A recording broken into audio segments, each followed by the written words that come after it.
peringatan kepada semua, sila matikan telefon bimbit anda atau pastikan dalam keadaan silent mode ketika prosedur mahkamah sedang berlangsung. Anda semua dikehendaki menjaga tingkah laku dan menghormati mahkamah. Jangan membuat bising dan dilarang untuk menjinakkan kaki. Duduk dengan elok dan sekiranya kamu gagal untuk mematuhi larangan ini, tindakan menghina mahkamah akan diambil ke atas kamu. Bangun!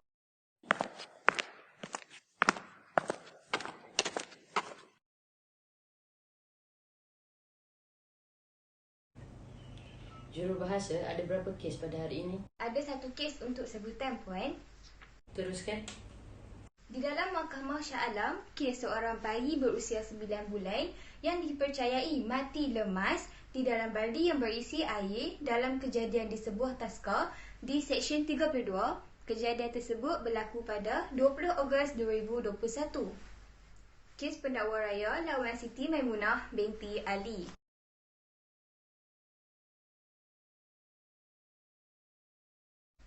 Puan Hakim, saya Sonah binti Mawi yang bertindak sebagai timbalan pendakwa raya yang akan menjalankan pendakwaan kes ini dan di pihak pembelaan.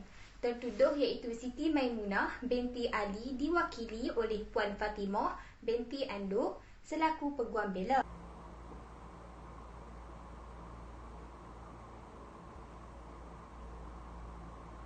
Yang Arif, saya memohon pertuduhan dibacakan terhadap tertuduh. Jurubahasa, bacakan pertuduhan.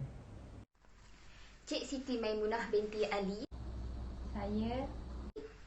Saya bacakan pertuduhan bahawasanya kamu pada 20 Ogos 2021 waktu yang menunjukkan lebih kurang pada pukul 9 pagi bertempatkan di Taska Anak Soleh Lot 1345 Taman Cahaya Lorong Simpang 4 Shah Alam, Selangor dengan sengaja telah menyebabkan kematian lemas seorang bayi lelaki yang berusia 9 bulan dan dipercayai mati lemas dalam baldi yang berisi air.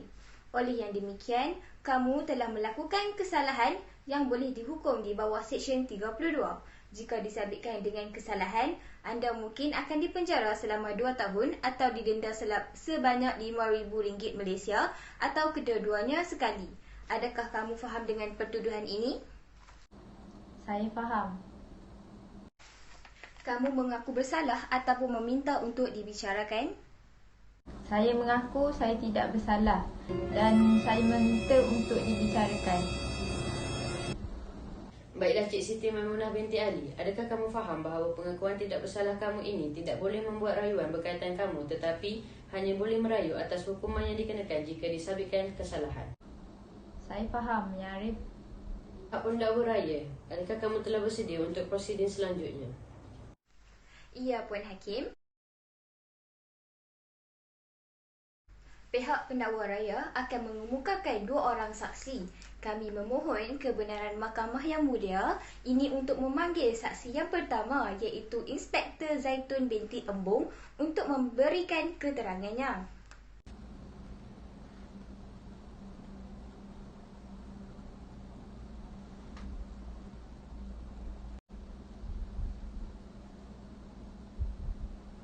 Bahawasanya saya Zaitun binti Embong dengan sesungguhnya dan suci hati mengaku bahawa segala keterangan yang akan saya nyatakan dalam perbicaraan ini adalah benar.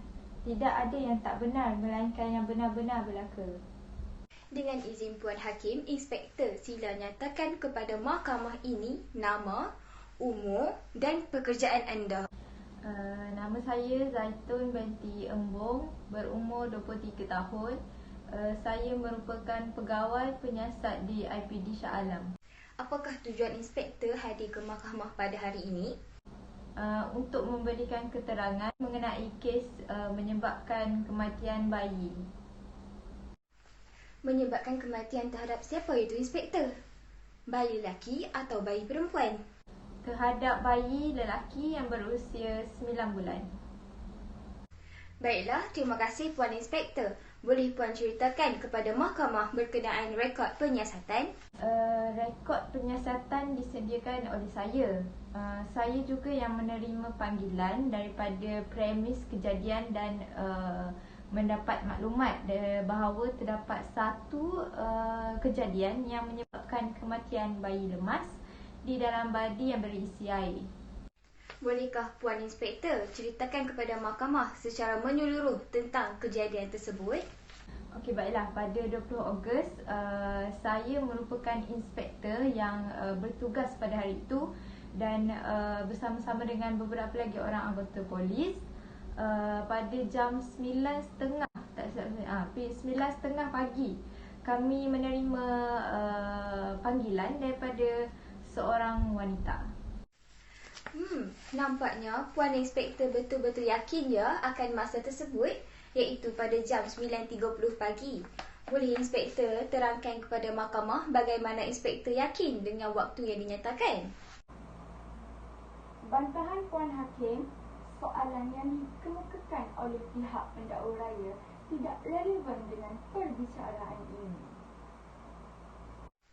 Puan Hakim, kami ingin membuktikan bahawa keterangan ini tidak akan bercanggah dengan bukti-bukti report perubatan mangsa. Bantahan ditolak. Inspektor, sila jawab soalan tersebut. Memang panggilan tersebut diterima pada waktu tersebut kerana setiap panggilan yang diterima, anggota yang bertugas akan merekodkan masa dan nama panggilan dalam buku rekod. Baiklah, teruskan. Siapakah pemanggil tersebut? Panggilan tersebut datang daripada seorang wanita dan semasa panggilan itu diterima, dia bersuara agak kuat seperti orang yang tengah panik. Oleh sebab tu saya tak dapat mendengar dengan baik. Kemudian? Okey, selepas saya menenangkan dia, wanita tu meminta tolong dan mengatakan pengasuh taska tu telah menyebabkan kematian bayi tersebut. Dia berkata lagi bahawa meminta polis datang dengan segera ke taska tersebut kerana keadaan pengasuh tu nampak seperti orang yang tak tentu arah. Selepas tu kami mengambil butir-butir tempat kejadian dan saya bersama 5 orang anggota bergegas ke tempat kejadian. Berapa lama masa yang diambil untuk sampai ke tempat kejadian? Lebih kurang dalam 10 minit. Baiklah, bolehkah Inspektor gambarkan kepada mahkamah bagaimanakah keadaan tempat kejadian pada masa tersebut? Setibanya kami di sana, kami mendapati seorang bayi yang berada di atas lantai dan dilapik dengan kain batik. Kawasan taska tu dikelilingi oleh penduduk-penduduk yang berada di sana lah. Dan kanak-kanak yang berada di taska tu telah diasingkan di dalam salah satu bilik di taska tersebut. Hanya ada pengasuh dan pembantu pengasuh yang berhampiran dengan bayi itu. Kemudian kami mengenal pasti wanita yang membuat panggilan. Beliau adalah pembantu taska, Cik Aminah binti Saleh. Adakah Inspektor boleh mengecam gambar tempat kejadian tersebut?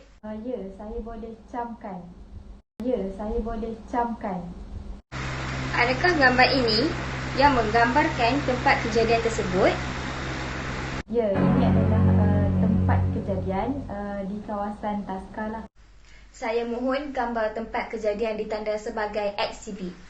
Baiklah, apakah yang terjadi kepada mangsa selepas itu? Salah seorang daripada anggota kami melakukan siasatan dan mangsa telah dibawa ke hospital untuk siasatan yang selanjutnya lah. Baiklah, seterusnya apa yang dilakukan oleh pihak Puan? Sementara anggota yang lain memeriksa tempat kejadian, saya telah menemu bual pembantu taska untuk mendapatkan keterangan berkenaan kejadian tersebut. Cik Aminah menceritakan kepada saya bahawa beliau sedang menuju ke dapur untuk menyelesaikan pekerjaannya seperti membasuh pinggan dan peralatan memasak. Selepas itu, kira-kira pada jam 9 pagi, kebiasaannya pengasuh akan memandikan bayi mengikut turutan. Sebenarnya, sebelum itu pembantu taska ini berasa hairan dengan seorang pengasuh. Pengasuh itu dikatakan sebagai pekerja baru di taska tersebut dan tidak ramah dengan orang di sekelilingnya. Semasa ingin memandikan bayi pertama, bayi itu meragam dan tidak berhenti menangis. Pengasuh itu bertindak seperti orang yang ada masalah. Semasa berada di dapur, dia membawa bayi itu dan meletakkan bayi itu di dalam baldi yang berisikan air. Cik Aminah melihat sepintas lalu dan berasa pelik dengan cara dia memandikan bayi tersebut. Selepas itu, dia mengabaikan dan bersangka baik. Akan tetapi, lama-kelamaan semakin kuat bunyi percikan air dan tiba-tiba bayi itu terdiam. Dan Cik Aminah melihat sebentar dan terkejut kerana bayi itu tenggelam di dalam baldi tersebut. Cik Aminah bergegas ke tandas dan mengangkat bayi tersebut untuk memberikan bantuan pernafasan atau sebagainya. Tetapi tiada tindak balas daripada bayi tersebut. Cik Aminah memanggil pengasuh itu, akan tetapi dia hanya termenung dan tersedar. Selepas itu dia menangis dan meminta maaf. Cik Aminah berasa pelik dan terus menelefon pihak polis dan meminta untuk memanggil ambulans bagi menyelamatkan bayi tersebut. Bilakah laporan polis oleh Cik Aminah dibuat? Pada jam 10 pagi di hari yang sama dengan hari kejadian. Baiklah, berbalik kepada mangsa kejadian, apakah yang telah dilakukan oleh inspektor? Pada pukul 2 pagi, saya dan 2 lagi anggota telah pergi ke Hospital Teluk bagi melihat keputusan forensik mangsa lah. Bolehkah inspektor terangkan dengan lebih jelas? Ya, saya boleh. Selepas tiba di hospital, kami melihat setiap keputusan yang diberikan oleh ahli forensik dan menunjukkan sedikit lebam yang berada pada badan mangsa. Adakah inspektor pasti ada kesan lebam pada bahagian badan bayi tersebut? Ya, saya pasti. Adakah ini gambar tersebut? Ya. Bilakah tertuduh ditangkap dan di manakah dia ditangkap? Tertuduh telah ditangkap pada hari yang sama pada pukul 11 di rumahnya di Jalan Panglima, Simpang 2, Shah Alam, Selangor. Bolehkah saya tahu bagaimana pula dengan keadaan tertuduh sewaktu tangkapan dibuat? Sewaktu sampai di rumah tertuduh, kami mendapati tertuduh sedang mengemas barang untuk keluar dari rumahnya. Bantahan Puan Hakim, inspektor sedang membuat andaian bahawa tertuduh mengemas barang untuk melarikan diri dari rumahnya tanpa bukti yang kukuh. Itu cuma andaian yang tidak berasas. Mohon pernyataan dikeluarkan daripada rekod. Mahkamah terima bantahan tersebut. Pendakwa sila teruskan dengan soalan seterusnya. Semasa soal siasat dibuat, adakah tertuduh mengaku dia melemaskan mangsa? Tidak, sebaliknya dia menyatakan yang dia telah tidak sengaja dan tidak perasan yang bayi itu lemas. Baiklah, terima kasih Puan Inspektor. Puan Hakim, setakat ini dahulu saya tidak mempunyai soalan lagi.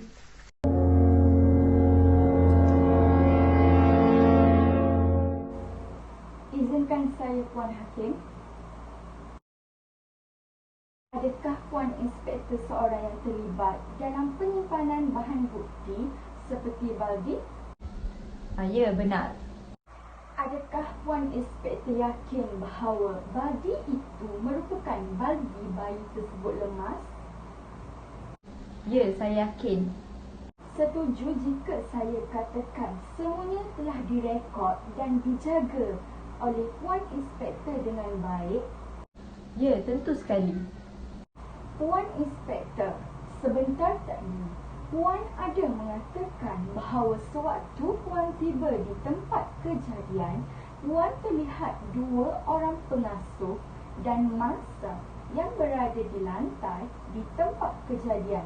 Adakah ia benar? Ya, benar. Hanya mereka berdua dan mangsa. Adakah mustahil kalau saya katakan kemungkinan Cik Aminah terlibat dan menyebabkan kecederaan kepada mangsa dan telah membuat report polis selepas itu? Bantahan Puan Hakim, pihak peguam bela membuat andaian yang tidak munasabah berhubung pertuduhan ke atas suspek utama kes. Bantahan diterima. Pihak peguam bela sila tukar soalan anda. Adakah Puan Inspektor yakin bahawa ketika tangkapan dibuat, tertuduh sedang mengemaskan barangnya untuk keluar daripada rumah? Tidak, saya tidak pasti.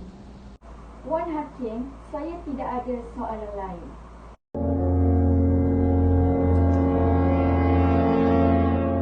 Pendakwa Raya, ada apa-apa soalan lagi untuk saksi ini? Puan Inspektor, apakah sebab yang membolehkan pihak polis membuat konklusi bahawa tertuduh adalah suspek utama kes ini? Kami tidak membuat keputusan secara rambang tanpa bukti-bukti yang kukuh. Jadi berdasarkan hasil penyiasatan yang dikendalikan, keterangan-keterangan dari mangsa dan saksi yang ternampak kejadian tu, dan kesan cap jari pada cap jari tertuduhlah pada badi dan badan mangsa yang dijumpai. Dengan sebab-sebab ni kami yakin bahawa tertuduh adalah suspek utama kes ini. Saya tidak mempunyai soalan lagi. Puan Hakim, saya meminta agar saksi dibebaskan. Baiklah, anda boleh keluar.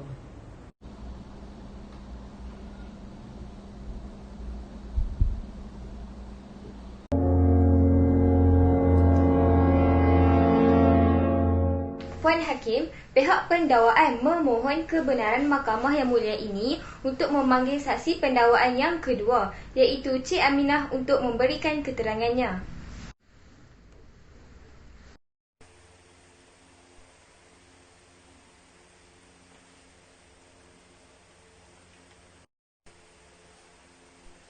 Bahawasanya saya, Aminah binti Saleh, nombor kad pengenalan saya 0205-3106-0546.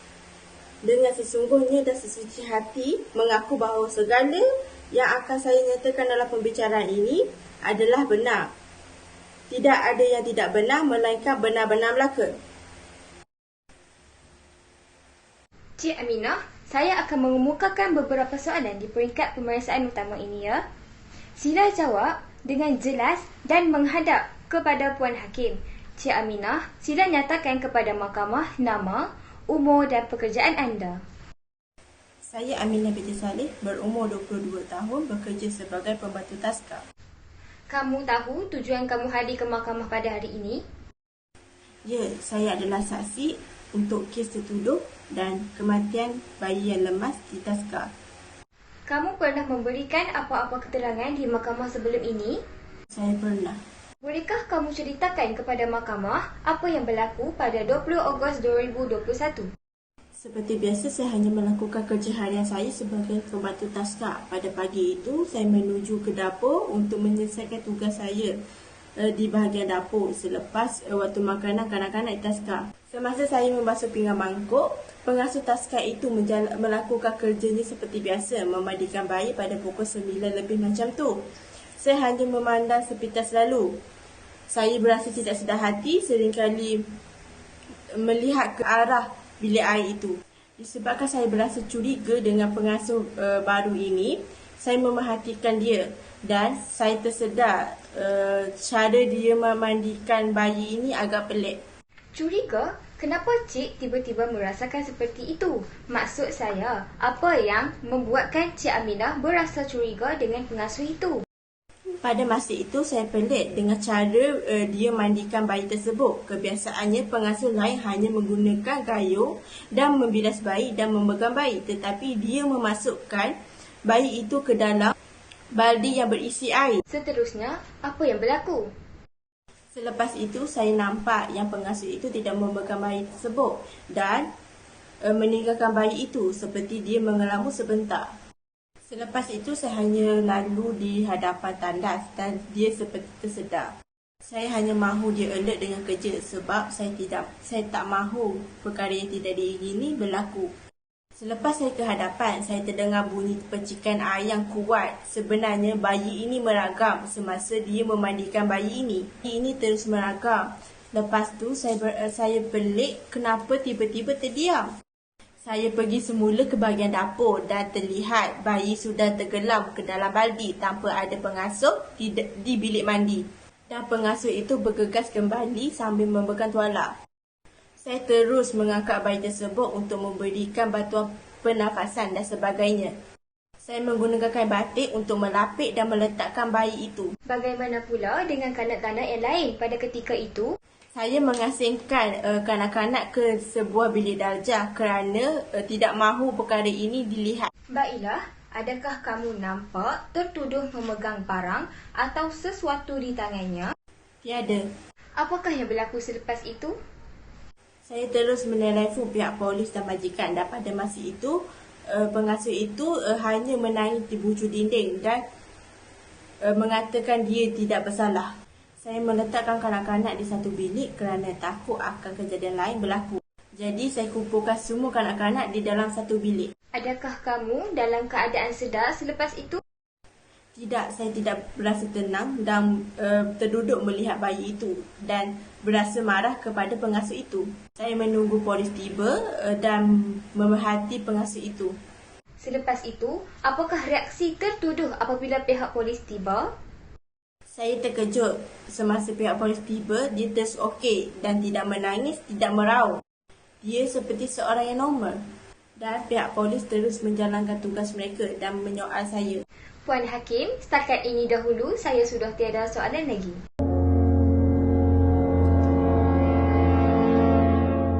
Izinkan saya, Puan Hakim. Cik Aminah, tadi Puan ada mengatakan bahawa semasa berlakunya bunyi percikan air, kanak-kanak belum diasingkan. Adakah ia betul? Ya, betul, kanak-kanak bebas pada waktu itu. Adakah tertuduh masih mengelamun ketika Cik lalu di hadapan tandas tersebut dan bagaimanakah reaksi beliau? Tidak, dia kembali tersedar dan melakukan kerjanya. Cik Aminah, adakah anda pasti bahawa tiada senjata yang digunakan oleh tertuduh? Ya, tiada, hanya baldi dan peralatan mandi seperti syampu, sabun dan sebagainya. Puan Hakim, itu sahaja soalan saya setakat ini. Saya sudah tidak mempunyai apa-apa soalan lagi.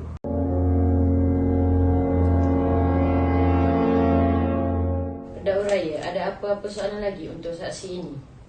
Ada, Puan Hakim. Boleh kamu nyatakan jarak antara dapur dan tandas di taska itu? Tidak jauh, tandas hanya berada di belah kanan dapur sahaja. Puan Hakim, saya tidak ada soalan lain lagi buat saksi ini. Saya mohon agar saksi ini dibebaskan. Ya, Puan. Baiklah, anda boleh keluar.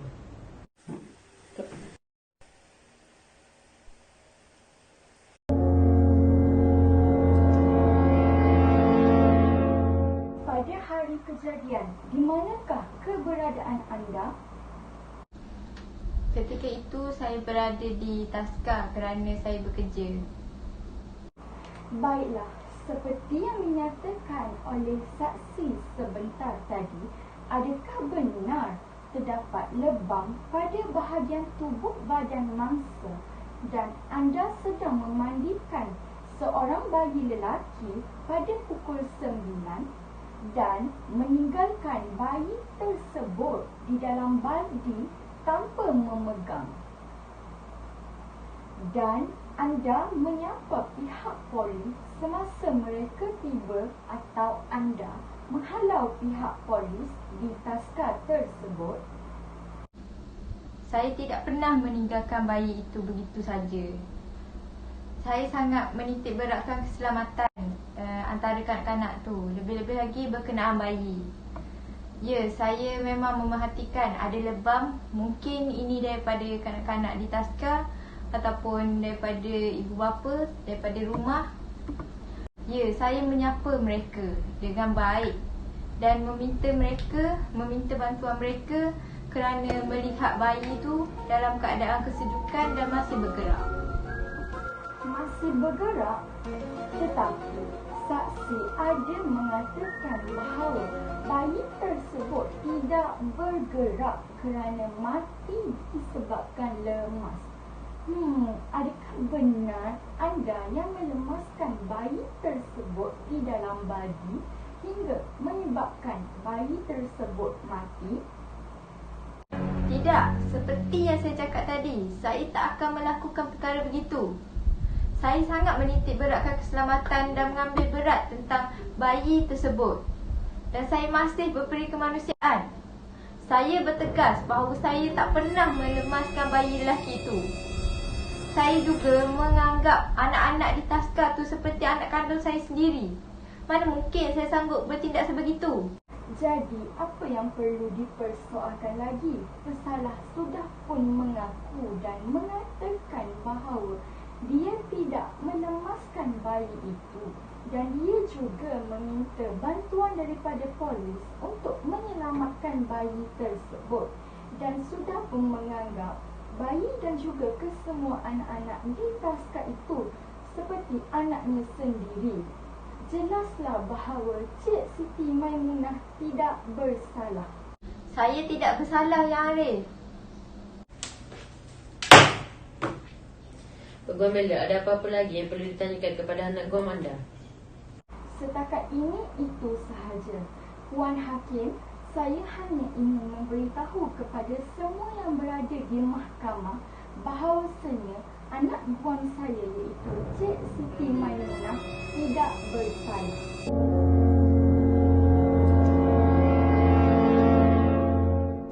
Pendakwa raya, ada kenyataan yang ingin ditujukan kepada tertuduh?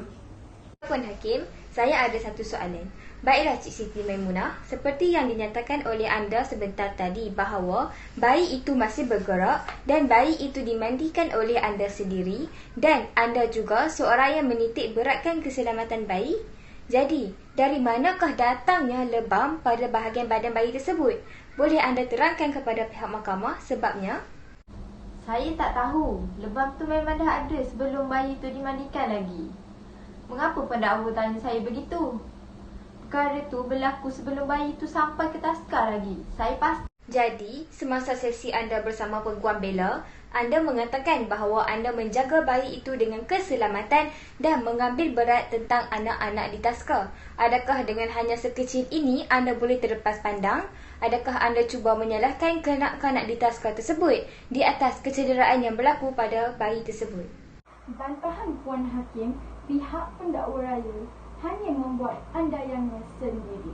Maaf Puan Hakim, pihak kami hanya memerlukan kepastian sahaja. Bantahan ditolak. Tertuduh sila jawab pertanyaan pendakwa. Ya, memang saya mengaku saya terlepas pandang dan saya melakukannya untuk menyelamatkan bayi tersebut.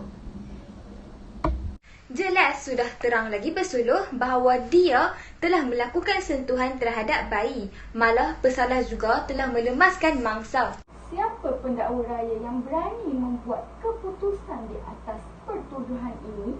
Kamu ataupun Puan Hakim? Peguam Bella, sila duduk. Maaf Puan Hakim. Ada apa-apa lagi dari pihak pendakwa raya? Puan Hakim, setakat ini dahulu saya sudah tiada soalan lagi. Pihak Peguam Bella, ada apa-apa soalan lagi untuk pesalah? Saya tiada soalan Puan Hakim. Baiklah, anda boleh keluar. Kita akan rehat selama 30 minit dan akan bermula pada jam 2 petang. Bangun!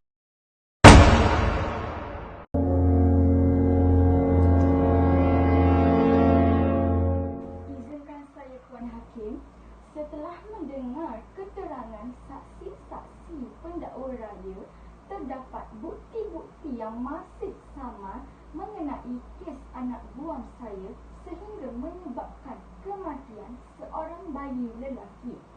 Selain itu, di dalam kes ini juga terdapat beberapa konklusi utama. Pertama, walaupun kewujudan Aktus Rios berjaya dibuktikan oleh pihak pendakwa raya, tetapi mereka gagal membuktikan kewujudan atau satu elemen lain yang penting dalam kes jenayah iaitu mens rea. Tertuduh kami langsung tidak mempunyai sebarang motif untuk membunuh bayi iaitu membiarkan bayi di dalam badi sehingga menyebabkan berlakunya kes kematian. Sekalipun tertuduh kami mempunyai motif, dalam kes jenayah adalah tidak relevan dan tidak boleh digunakan sebagai mens rea untuk menyabitkan kesalahan tertuduh. Ini dijelaskan dalam kes Yo Ah Seng lawan PP 1967 1 MIJ 231 di mana Yang Arif Barabah menyatakan bahawa motif bukanlah satu elemen jenayah. Oleh yang demikian, pembuktian mensria oleh pihak pendakwa raya telah gagal disebabkan kegagalan pihak pendakwa raya membuktikan elemen mensria. Kami di pihak pembelaan memohon mahkamah membebaskan Cik Siti Maimunah binti Ali daripada sebarang liability jenayah. Wan Hakim, perbuatan tertuduh yang dinyatakan oleh saksi-saksi pihak pendakwa raya adalah tidak benar.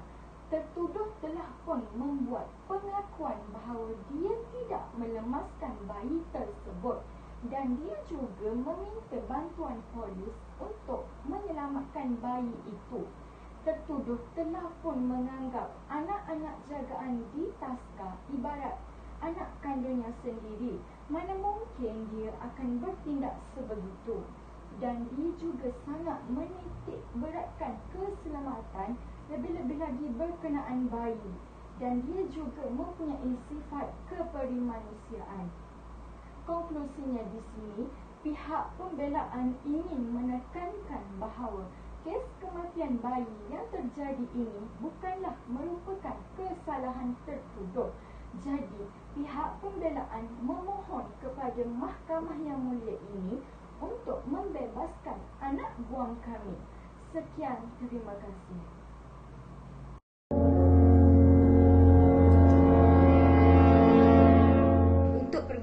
Kes ini ada aspek yang harus dipertimbangkan oleh pihak mahkamah atas penerangan saksi-saksi yang telah dinyatakan pada awal kes.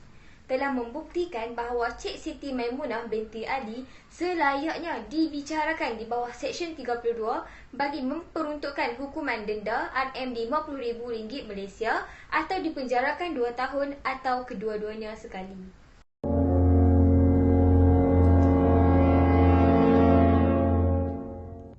Setelah mendengar hujah-hujah dari kedua belah pihak, terdapat beberapa hujah yang telah dapat disimpulkan di dalam kes ini. Pertama, keterangan tertuduh membentuk asas pembelaan beliau tetapi pihak pendakwaan tidak cukup dalam memeriksa balas tertuduh berkaitannya. Peraturan amnya adalah kegagalan untuk memeriksa balas seorang saksi mengenai bahagian yang penting adalah merupakan satu bentuk penerimaan terhadap keterangan saksi. Oleh itu, keadaan mental tertuduh sebagaimana yang digambarkan mestilah diterima oleh pihak pendakwa. Tambahan lagi, keterangan tertuduh disokong oleh salah satu saksi pihak pembelaan yang memutuskan bahawa pada masa kejadian tertuduh hanya meninggalkan bayi itu sebentar untuk mengambil tuala. Tertuduh cuai dalam melakukan kerjanya. Bagi elemen mensria, beban pembuktian berada di bahu pihak pembela untuk membuktikan bahawa tertuduh tidak mempunyai sebarang motif atau niat untuk membunuh bayi tersebut. Baiklah. Mahkamah mendapati pihak pendakwaan gagal membuktikan kewujudan kes keraguan melampaui munasabah dan pihak pembelaan berjaya membuktikan pembelaan persendirian oleh tertuduh. Oleh itu, mahkamah dengan ini memutuskan bahawa tertuduh tidak bersalah. Maka dengan itu, tertuduh dilepaskan dan dibebaskan.